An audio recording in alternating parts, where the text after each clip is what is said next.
Hi, I'm Billy Beck, Extension Forestry Specialist with Iowa State University Extension and Outreach, and also Assistant Professor in the Department of Natural Resource Ecology and Management at ISU. I have the distinct pleasure to be here with Dr. Michelle Sapir, ISU ABE, and we're traditionally not very close partners, engineers and foresters, but today we're going to be talking about a very exciting project that is combining the two fields to hopefully improve water quality, but also forest health around the state of Iowa. Michelle, thanks for hanging out in the woods. Hey, thanks for inviting me out here, Billy. So today we're going to talk about the connection. So what do ag engineers and forestry specialists have in common? And it's wood chips.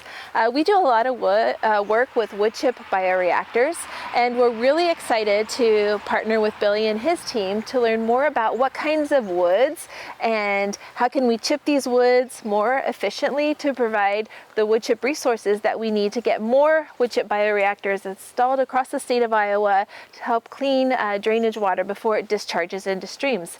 So Billy, do you want to talk a little bit about some of the different types of woods we see out here and what our opportunities are to get some more of this wood into wood chip bioreactors? I would love to. But I have a quick question first for you, Michelle. We have wood chips already, so why study different species and can you enlighten us on that?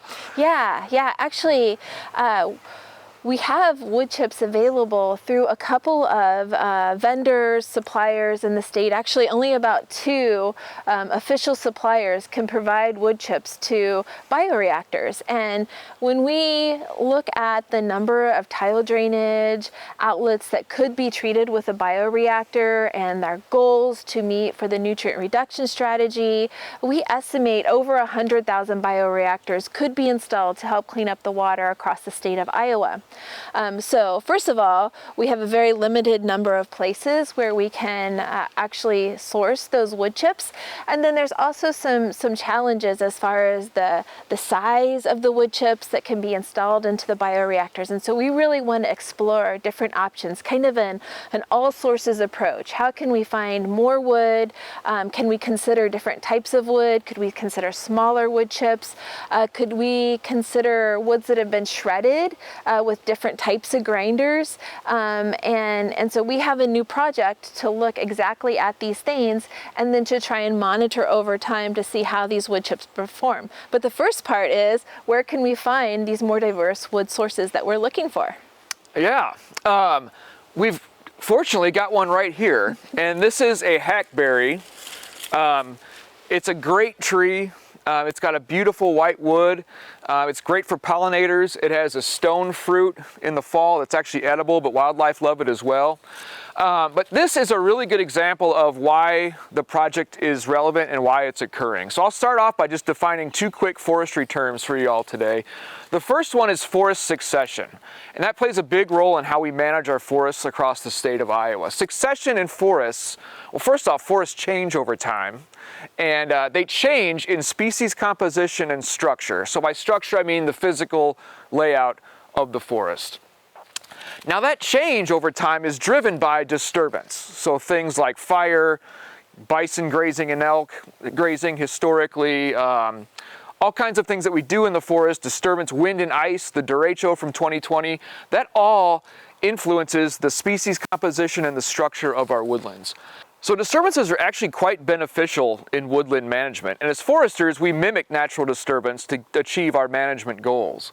However, when we take a lot of disturbance out of the equation, we really limit the amount of sunlight that hits the forest floor. And that is really impactful for species that need sun to regenerate, like black walnut and oak, which are the backbone of our forest products industry in the state. They also have a huge wildlife impact, a huge recreational impact, just very, very important species in our state.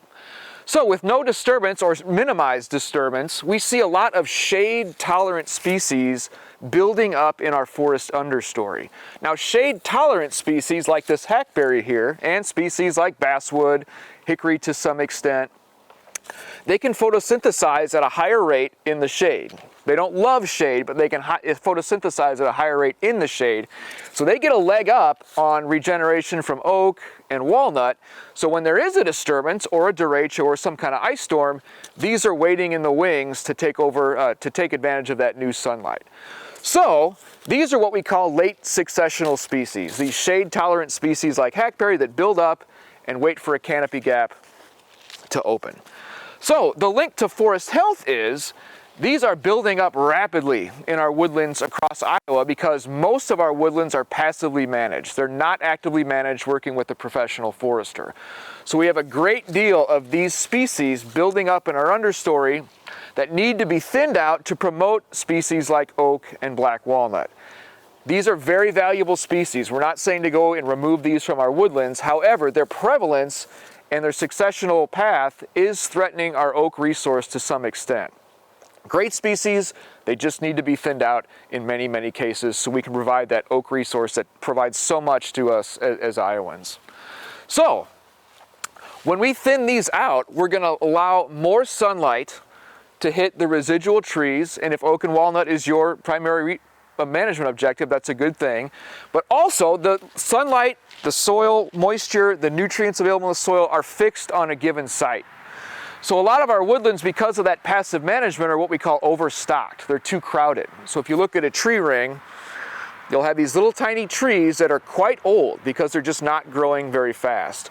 And when forests are stagnant like that, they're more prone to wind damage, pests and disease, climate shifts, all that kind of stuff. So thinning these species out is going to do a lot of good things, not just for water quality in our bioreactors, but for forest health and resilience overall.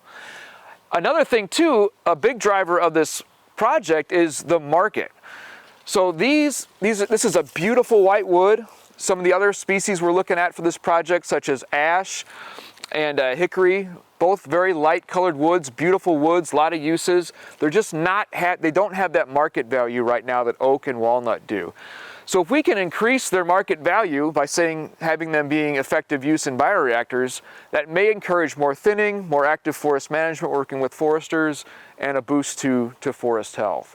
So Michelle and I will talk a little bit later about how do we get the forestry crew and the water quality crew together to source this material. So you may wonder, how did Dr. Beck and I first get connected? And it actually happened when he was a graduate student and I was an associate professor at the time. And I was his mentor for preparing the future faculty program. And so through that process, we had the chance to start talking about our different research areas. He came and toured my lab spaces. We went out to the field together and we started thinking about how we might be able to work together. So then when Billy was hired as an assistant professor at Iowa State, we started our first collaboration. That's what I love about land-grant universities especially, is just the collaboration potential. Forestry and agriculture and biosystems engineering, like together, water and trees, it's really, really cool. So this actually all started with the first year honors mentor program project. They hooked me up with a student, Celia Delury, who's now graduated, now a professional working on her PE. I gave her a list of things that combine trees and water quality, and she picked out wood chip bioreactors. So I said, okay, I know someone who does that. Yeah. I know someone who has lab space for that. So we started thinking about, from the forestry side of things, what are some species like we talked about before that could benefit if we removed them sustainably from our woodlands, but also don't have a big market value. Could we see if they perform better and give bioreactors a more consistent performance at perhaps a lower cost? So we set up these column mini bioreactors in the lab. We ran them for about 5-6 months. During COVID. Yeah. During COVID. We had to get the special pass to get in there. One person at a time. One person at a time in the lab. So we did that for about 6 months, and we measured obviously nitrate removal, dissolved phosphorus removal, greenhouse gas emissions, DO, things like that. And there was a significant difference between the species that we tested.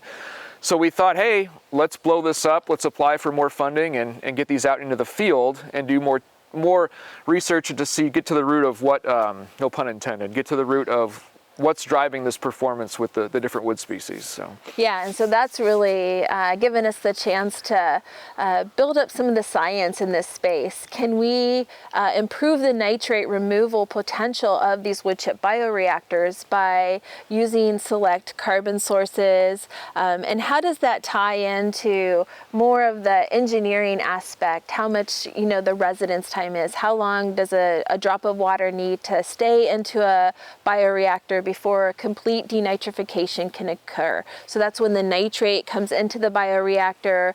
The microbial community that's in the bioreactor works to first make the carbon or the wood available to the microorganisms that do the real work, which is converting that nitrate to nitrogen gas.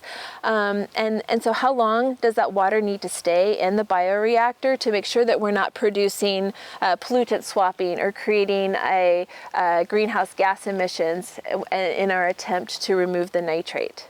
Okay, so one of our challenges in getting the wood chip bioreactors installed to scale, so the large number of bioreactors that we'd like to see installed in the landscape, is that there's not a lot of trees when you drive around the state of Iowa, especially kind of the central part of the state.